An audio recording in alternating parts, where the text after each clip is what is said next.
ఫిబ్రవరి 2, 2026 ఒక్క phone call, కానీ ఆ phone call influence global trade మ్యాప్ని మార్చే లెవెల్లో ఉంది. ఇది ఒక నార్మల్ ట్రేడ్ డీల్ కాదు, ఇది చైనాకు డైరెక్ట్గా చెక్ పెట్టే డీల్. అయితే ఈ డీల్లో కీ పాయింట్ అయితే ఇదే. అదేవిధంగా ఇండియాకి ఏ విధంగా హెల్ప్ అవుతుంది? అమెరికాకు ఏ గెయిన్ లేకుండా ఖచ్చితంగా ట్రంప్ అయితే ఇలాంటి ఒక డీల్ని అడగరు కదా. సో ఈ డీల్ వెనకాల ఉన్న అసలు స్ట్రాటజీ ఏంటో ఇప్పుడు చూద్దాం. ఈ డీల్ వల్ల మెయిన్గా India, America, Russia and China effect అవుతున్నట్టు ఉంటాయి. కానీ డీప్గా అనలైజ్ చేస్తే ఇంకా చాలా కంట్రీస్ కనిపిస్తాయి. అయితే మనం ఈరోజు ఈ డీల్ ఏంటి, ఎవరి కోసం అనేది చూద్దాం. పార్ట్ 1, అసలు ఈ డీల్ ఏంటి? ఫిబ్రవరి 2, 2026 ఈ డేట్ ఇండియన్ ఎకానమీలో ఖచ్చితంగా గుర్తుపెట్టుకునే డేట్. ఎందుకంటారా? అమెరికన్ ప్రెసిడెంట్ డొనాల్డ్ ట్రంప్ మరియు మన ప్రైమ్ మినిస్టర్ నరేంద్ర మోదీ మధ్య ఒక హిస్టారిక్ ట్రేడ్ డీల్ కుదిరింది. సో ఈ డీల్ వాల్యూ నియర్లీ $500 బిలియన్, అంటే మన ఇండియన్ కరెన్సీలో 40 లక్షల కోట్లు. అసలు ఈ డీల్ ఏంటి? సింపుల్గా చూడాలంటే ఇది ఒక గివ్ అండ్ టేక్ పాలసీ లాగా. సో అమెరికా టారిఫ్ కట్ చేసింది. ఏంటది? ఇన్నాళ్ళు మన ఇండియన్ వస్తువులపై అమెరికాలో 25% నుండి 50% వరకు ట్యాక్స్ ఉండేది.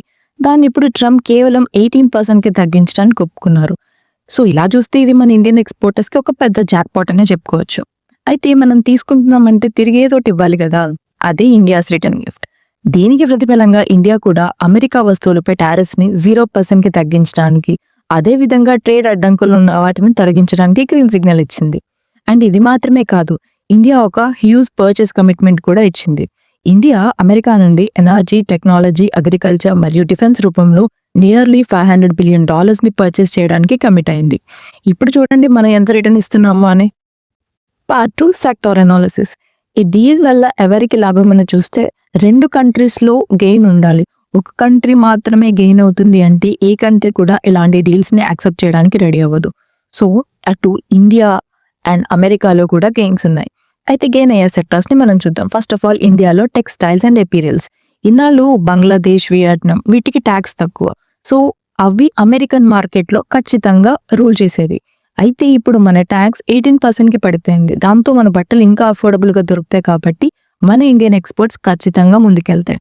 And IT, electronics, semiconductors, electronic products ఎక్స్పోర్ట్స్కి ఈ ఒక డీల్ అనేది పాజిటివ్ సైన్ అనే చూడొచ్చు. ఎందుకంటే ముఖ్యంగా చైనా +1 స్ట్రాటజీలో భాగంగా ఇండియా గ్లోబల్ మ్యానుఫ్యాక్చరింగ్ హబ్గా అవుతుంది. అండ్ మోర్ ఓవర్ 18%కి వచ్చిందో ఈ టారిఫ్ అనేది చాలా అమెరికన్ కంపెనీస్ వాళ్ళ మ్యానుఫ్యాక్చరింగ్ యూనిట్స్ని చైనా నుండి ఇండియాకి చేంజ్ చేయడానికి చూస్తాయి. సో దీనివల్ల మనకి జాబ్స్ పెరిగే ఛాన్సెస్ కూడా ఎక్కువగా ఉంటాయి. జెమ్స్, జ్యువెలరీ అండ్ ఫార్మా, మన మెడిసిన్ అండ్ జ్యువెలరీకి అమెరికాలో ఉన్న ఆ బ్యారియర్స్ ఏదైతే తీసేస్తారో దానివల్ల ఖచ్చితంగా అమెరికాలో మన ఇండియన్ ప్రోడక్ట్స్కి డిమాండ్ పెరుగుతుంది. And coming to USA gains, agriculture. ఇక మన మార్కెట్లో అమెరికన్ పిల్స్, బాదం, వాల్నట్స్ తక్కువ రేట్కే దొరుకుతాయి. సో ఇది అమెరికన్ ఫార్మర్స్కి ఒక గుడ్ న్యూస్ కానీ చెప్పుకోవాలి. ఎనర్జీ సెక్టార్, అమెరికా నుండి ఆయిల్, గ్యాస్ ఇంపోర్ట్స్ ఇండియాకి ఖచ్చితంగా పెరుగుతాయి. దీనివల్ల అమెరికన్ ఎనర్జీ సెక్టార్ అనేది బూస్ట్ అవుతుంది. అయితే ఇక్కడ ఇంకొక గేమ్ చేంజర్ పాయింట్ కూడా ఉంది, అదే డిఫెన్స్ అండ్ ఏరోస్పేస్. ఈ డీల్లో నిజమైన హీరో ఎవరంటే అది డిఫెన్స్ సెక్టారే. ఎందుకంటే ఇండియా కేవలం వెపన్స్ని మాత్రమే కొనట్లేదు, టెక్నాలజీని కూడా సొంతం చేసుకుంటుంది. అయితే ఫస్ట్ ఇండియా ఏం కొనడానికి ఛాన్సెస్ ఉన్నాయంటే ఫైటర్ జెట్స్, F-21, F-35 లాంటివి, deadly drones, MQ-9V predator and jet engines and missile defence systems. అయితే ఇక్కడ ఇవి జస్ట్ కొనడం మాత్రమే కీ పాయింట్ అయితే ఇప్పటికీ కాదు. ఈ డీల్ వెనుకాల ఒక పెద్ద ప్లానింగ్ ఉంది, అదే మేక్ ఇన్ ఇండియా. అసలు మేక్ ఇన్ ఇండియా ఎలా ఈ డీల్తో అంటే ఈ డీల్ అలా ఆర్టికులేట్ చేయబడింది. టెక్నాలజీ ట్రాన్స్ఫర్, అమెరికా తన అడ్వాన్స్ టెక్నాలజీని ఇండియన్ కంపెనీస్తో షేర్ చేసుకుంటానని యాక్సెప్ట్ చేసింది. యాక్చువల్లీ ఇది చాలా rare. And local manufacturing, Lockheed Martin, Boeing వంటి పెద్ద అమెరికన్ కంపెనీస్ మన ఇండియన్ కంపెనీస్ అయిన టాటా, L&T, HALతో కలిసి ఇండియాలోనే ఫ్యాక్టరీలు పెడతాయి. MSME బూమ్, యుద్ధ విమానం తయారు చేయాలన్నా, ఒక డ్రోన్ తయారు చేయాలన్నా వాటికి చాలా చిన్న పార్ట్స్ అవసరమవుతాయి. సో అవన్నీ తయారు చేసే ఆర్డర్స్ మన చిన్న ఇండస్ట్రీస్కి దొరుకుతాయి. సో ఖచ్చితంగా ఇది MSME బూమ్కి హెల్ప్ అవుతుంది. అండ్ ఎక్స్పోర్ట్ హబ్, ఫ్యూచర్లో మేడ్ ఇన్ ఇండియా వెపన్స్ వేరే దేశాలకు ఎక్స్పోర్ట్ అవుతాయి.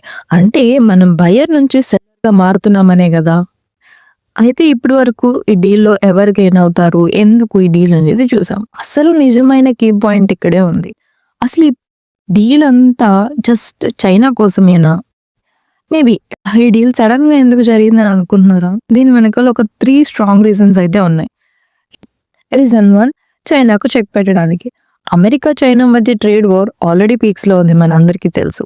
చైనా వస్తువులపై ట్రంప్ ఏకంగా 40-60% ట్యాక్స్ వేశారు. ఇప్పుడు కంపెనీస్ కున్న ఆప్షన్ ఏంటి? చైనాలో ఉంటే 60% ట్యాక్స్ పే చేయాలి, అది ఇండియాకి వస్తే just only 18% tax.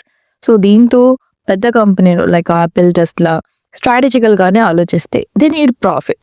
At the same time అవి కెపాసిటీ, అంటే వాటికి మ్యానుఫ్యాక్చరింగ్ కి సరిపడంత కెపాసిటీ, హ్యూమన్ పవర్ గురించి కూడా ఆలోచిస్తాయి. అండ్ ఎస్, ఆ రెండు మన ఇండియాలో ఉన్నాయి. సో ఖచ్చితంగా వాళ్ళు ఇండియా వైపు చూడటం అయితే ఖాయం ఈ విషయంలో. And the reason 2, Russian twist. Yes, ఇక్కడ ఒక చిన్న ట్విస్ట్ ఉంది. ఉక్రెయిన్ వార్ ఆపడానికి ఇండియా రష్యా నుండి ఆయిల్ కొనడం ఆపేసి అమెరికా ఆయిల్ కొనాలని ట్రంప్ కండిషన్ పెట్టారు. ట్రంప్ ఏమో ఇండియా ఆల్రెడీ ఒప్పేసుకుంది అని స్టేట్మెంట్ ఇచ్చారు, కానీ ఇండియా అఫీషియల్ గా ఇంకా కన్ఫర్మ్ అయితే చేయలేదు. ఇది ఫ్యూచర్లో ఎలా టర్న్ అవుతుందో చూడాలి ఇంకా. And reason 3, trade deficit. మనం అమెరికాకి అమ్మేది ఎక్కువైంది, కొనేది తక్కువైంది అమెరికా నుంచి. ఈ గ్యాప్ తగ్గించుకోవడానికి ట్రంప్ ఈ ప్లాన్ వేశారు. అయితే ఈ డీల్ గురించి బ్యాక్గ్రౌండ్ వర్క్ 2025 ఏప్రిల్ నుంచి స్టార్ట్ అయింది. చాలా డిస్కషన్స్ తర్వాత అండ్ చాలా ట్రంప్ యాక్షన్స్ తర్వాత. ఎందుకు చాలా ట్రంప్ యాక్షన్స్ అంటున్నానంటే, ట్రంప్ ఇమీడియట్ ఎఫెక్ట్గా 25%, 50%, 50% 75% టారిఫ్స్ ని ఆల్ ఆఫ్ సడన్ గా తీసుకొచ్చారు in the middle of 2025. So ఈ అన్ని యాక్షన్స్ తర్వాత ఫైనల్ గా February 2, 2026 Modi Trump phone call తో ఈ డీల్ ఫిక్స్ అయింది. అండ్ ట్రంప్ చెప్పినట్టే ఈ డీల్ అనేది అనేది వెంటనే ఎఫెక్టివ్ లోకి వస్తుంది. And yes, final verdict, America initiator and Bharat strategic partner. So China main target. చైనాకు దెబ్బ పడింది మెయిన్ టార్గెట్ అని చెప్పడం కన్నా, ఈ డీల్ తర్వాత చైనా ఏ స్ట్రాటజీతో వస్తుంది అనేది ఖచ్చితంగా అయితే చూడాలి. ఇండియాకు మ్యానుఫ్యాక్చరింగ్ యూనిట్స్ అండ్ జాబ్స్ పెరుగుతాయి, అమెరికాకు బిజినెస్ పెరిగింది. కానీ మనం ఒకటి గమనించాలి, ఇది మనం మాట్లాడుకోవడానికి ఓకే, కానీ ప్రతిదీ యాక్షన్స్ తోనే ప్రూవ్ చేయాలి. So let's see in the future. Papers వరకు ఇది బాగానే ఉంది, మొత్తానికి ఇది ఒక విన్ విన్ సిచ్యువేషన్ లాగా అనిపిస్తుంది. కానీ రష్యా ఆయిల్ విషయంలో ఇండియా స్టాండ్ ఏంటి అనేది మాత్రం సస్పెన్స్. ఈ డీల్ గురించి మీరేమనుకుంటున్నారు?